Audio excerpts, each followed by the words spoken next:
से चढ़ल बाटे सावन के महीना भौजी गेरुआ रंग के साड़ी है कीना कल खुना देव घर जाइबै भौजी हे कल खुना देव घर जाइबै जब से चढ़ल बाटे सावन के महीना भौजी गेरुआ रंग के साड़ी है कीना कल खुना देव घर जाइबै भौजी हे कल खुना देव घर जाइबै भौजी हे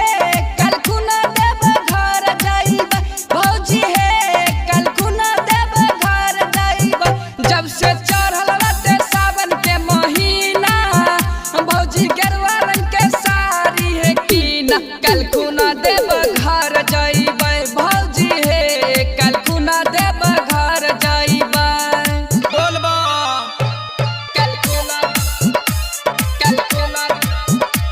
कल खुना देव घर जाइबै डीजे सुमित सतीश रैमा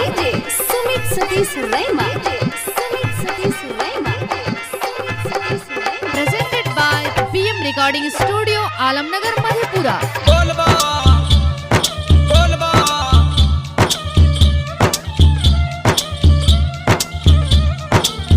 मन में हमें यस लग जाय छी भोले बाबा के दुआरिया है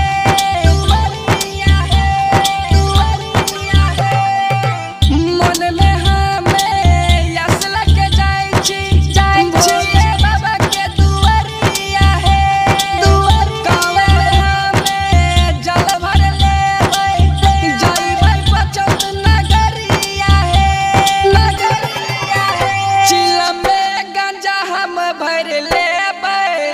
भोले बाबा के जाके चढ़ैबै कल खुना देव घर जाइबै भौजी हे कल खुना देव घर जाइबै भौजी हे कल खुना देव घर जाइबै भौजी हे कल खुना देव घर जाइबै जब से चढ़ल बाटे सावन के महीना भौजी गेरुआ रंग के साड़ी है कीना कल खुना देव घर जाइबै भौजी हे कल खुना देव घर जाइबै बोलबा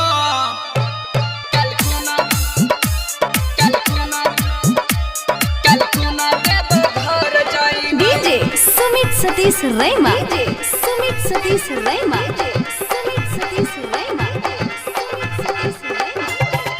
मिक्स बाय बलभद्र सिंह बोलबा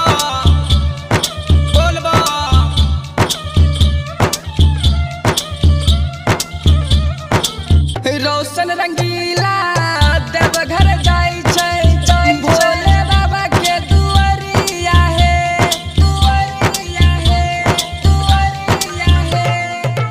चंदन चाहत देव घर जाय छै भोले बाबा के दुआरिया है बाबा के कृपा से कांवर से भौजी जलवा दी चढ़ाई है ऋतिक निराला देव घर जाय छै सुखवीर बिहारी जलवा चढ़ाई छै कल खुना देव घर जाई